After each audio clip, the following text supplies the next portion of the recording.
Hello అండి, అందరికీ నమస్కారం. చూడండి, ఫిష్ కర్రీ, అది తోక పీస్ అండి, chapati with onion and lemon తోటి.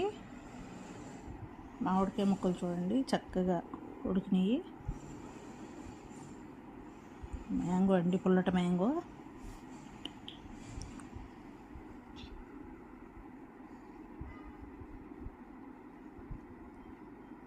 బాగా కుక్ అయిందండి ఫిష్ కర్రీ. చూసారా ఎంత ఎమ్మీగా ఉందో.